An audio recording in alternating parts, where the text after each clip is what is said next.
समान संख्याबळ आहे अशा परिस्थितीमध्ये जिल्हा परिषदेमध्ये आपली भूमिका आपल्या पक्षाची भूमिका जिल्हा परिषदेचे हे तुमचं म्हणणं चुकीचं आहे की समसम परिस्थिती आहे. जिल्हा परिषदेत भाजपचा दारुण पराभव झालेला आहे. त्यांचे 10 जी तालुक्यात पैकी 6 तालुक्यात त्यांचा एकही सदस्य निवडून आलेला नाहीये जिल्हा परिषदेला.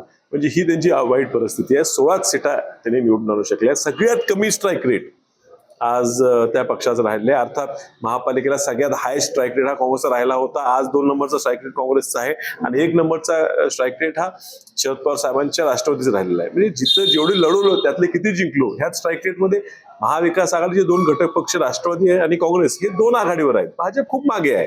तर तुम्ही एवढे पैसे खर्च करून सत्तेचा वापर करून लोकांपुढे जाऊन स्वतः भाषण करून पालकमंत्र्यांनी की माझे 35 जागा निवडून येणार, ती 20चा आकडा सुद्धा गाठू शकले नाही.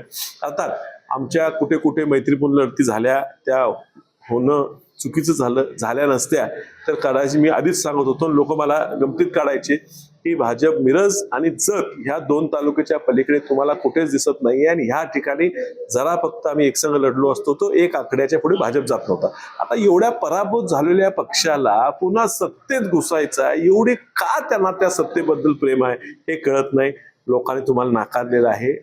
आता जिल्हा परिषद नाकारलेला आहे, उद्या तुम्हाला विधानसभेतही नाकारतील आणि लोकसभेतही नाकारतील. सवय लावून घ्या. पराभव हा जनतेने तुम्हाला दिलेला आहे, तो स्वीकार.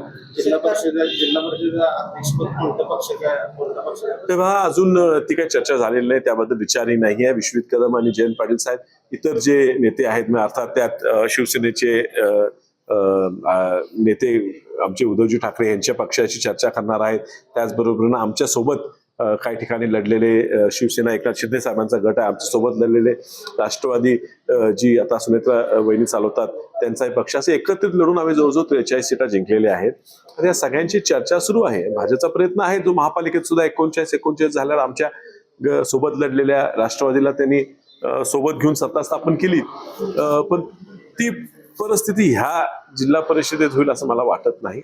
आणि निवडी 18 तारखेला ठेवल्या, त्याच्या आधी 16-17 तारखेला बसून सगळ्यांची एकत्रित विचारांनी 2 मोठे नेते निर्णय घेतील.